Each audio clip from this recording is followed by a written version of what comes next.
Okay, we are back. I'm very happy to have on the Goldstein on Gelt show the senior instructor and director of Halev. She's also a third-degree black belt, but more famously, she's a repeat customer on the Goldstein on Gelt show. Yehudit Sidikman, a pleasure to have you back. Pleasure to be here, Doug. I'd like to talk a little bit about issues that women have who've been out of the workforce for a number of years because they've been dealing with family issues, and then they want to get back into the workforce, but often it's just so intimidating. How do you advise women in that situation? Well, it is an intimidating set because when you've been out for 10, 15 years, things change, especially since a lot of technology has developed over the last decade or two. That makes it a little scarier. It means you need to learn how to swim in new waters.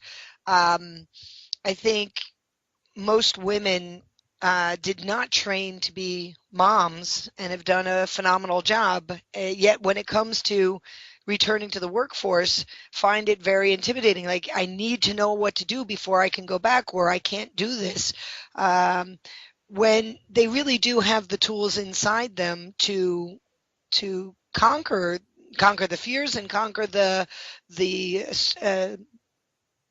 steps or benches that they're going to have to step over in getting back into the workforce. Well, let's talk about the fears a little bit, because I think that one of the things that stops people in so many areas in life, my day job is that I'm a financial advisor, and I'll talk to people about investing in stocks and bonds, and they'll say, well, I saw the market went down the other day, and I'm afraid.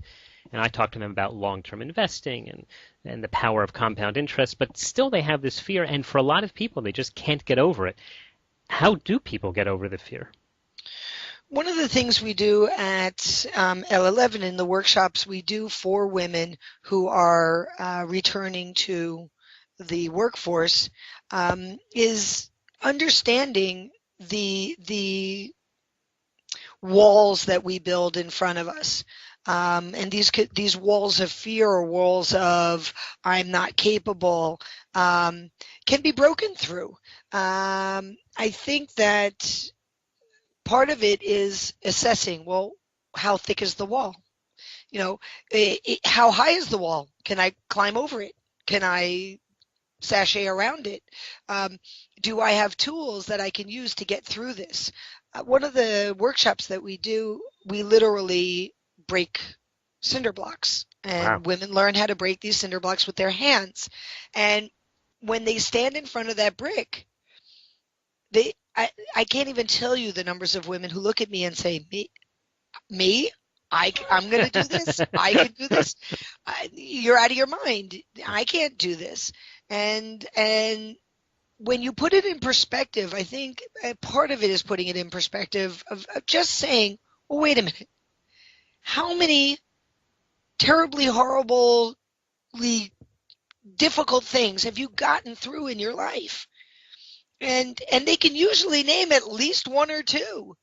And I said, well, if you had the strength to get through that, then you have the strength to get through this. Okay, And if you have the strength to get through this, then of course you can find the strength to get through anything else. What's the difference? The difference is you're usually not asked. What do you mean you're not asked? So when you have a crisis in life, you deal with the crisis. But you didn't stand in front of it and say, okay, I think I'm going to have a crisis to get over today. So the dealing with something that's difficult and scary, we do on some level when we have no choice. Well, wait a minute. Now I have a choice. I literally have a wall in front of me. Do I just stand there and say, well, I can't do this? But which is a possible decision, meaning that it looks hard, so they could probably walk away and not re-enter the workforce or not do something to the level that they could probably achieve. Right. But the strength is there. The ability to solve the problem is there. The ability to analyze the problem there. And sometimes it's just about tapping into those abilities and saying, you've used them before. Now let's figure out how we're going to use them to solve this problem or get through this fear. Let's take a look at it from the other side, which is the side of the person hiring. Clearly or realistically, if you have two choices, you're going to talk about someone who's been working for 20 years or someone who's been at home for 20 years. From an employer's standpoint of view, Isn't it obvious that they're going to choose to hire someone who has been in the workforce, which is either a man or a woman who did not stay home with kids? You don't know how much I love playing devil's advocate here. So I'll give you now I've got somebody who's doing the same job for 20 years. She is convinced she knows how to do it. You want to teach her something new. You want her to pick up on something else, but she's been doing it this way for 20 years and is not interested in making any change or learning how to use the new technology or learning, because this is what I do and this is how I do it and I'm good at what I do and how I do it. Or do you want to take somebody who's saying, I'm not scared of a challenge. I hear. I'm willing to ask for help if I need it. I'm willing to learn if I need it.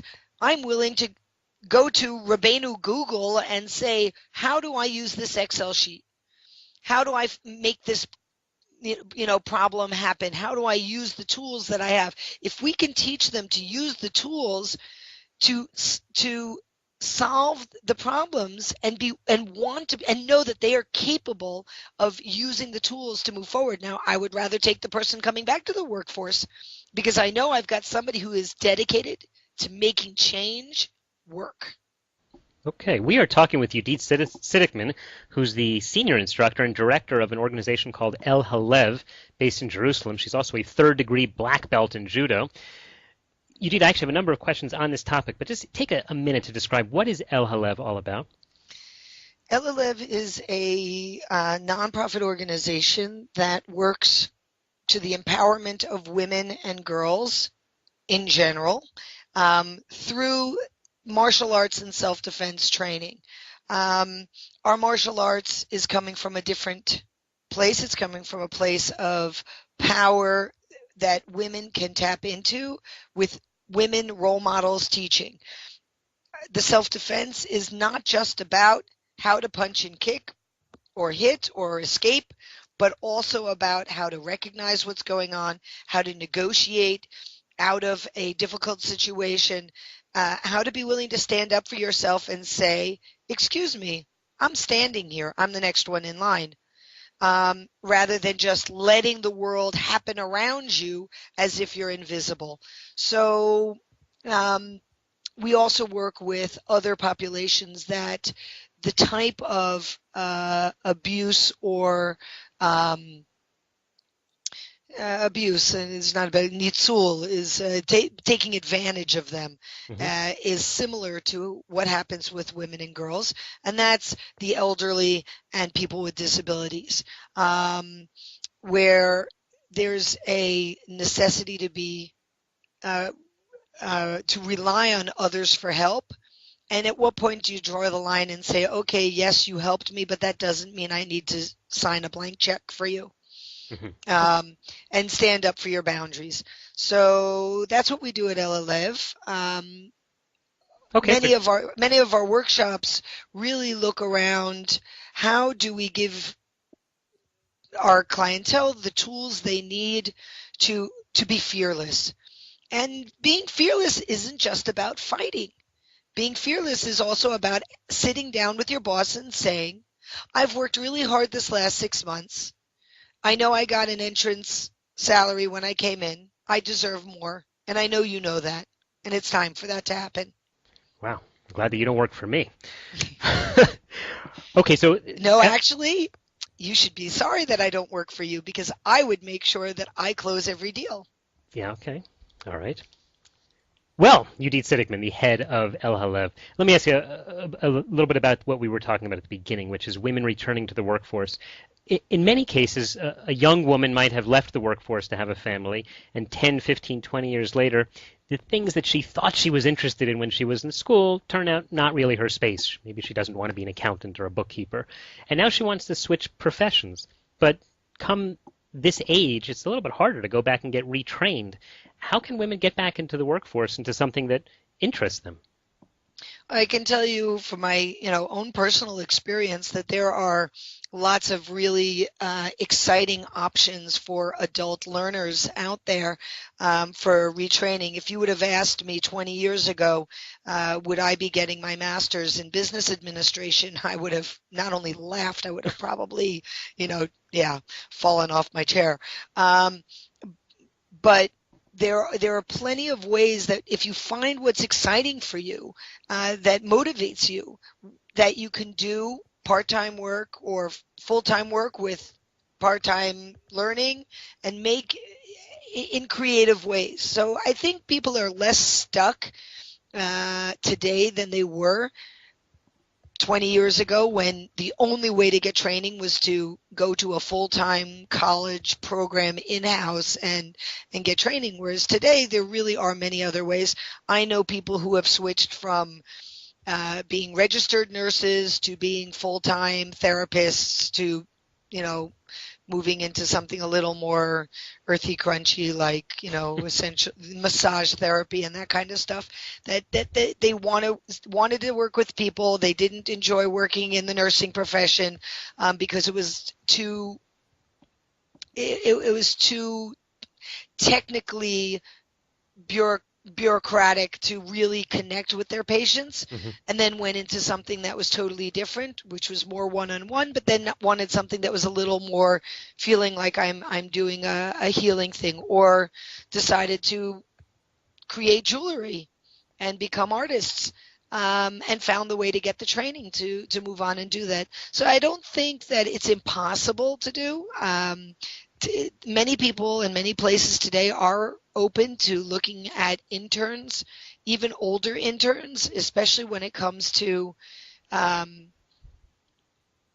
people who are very motivated. I think the employers, or at least I know as an employer, that I interview a young woman nine times out of 10, within 2-3 years, she is not going to be with me any longer. And not because she wasn't a good employee, but because people don't get careers today for the long haul.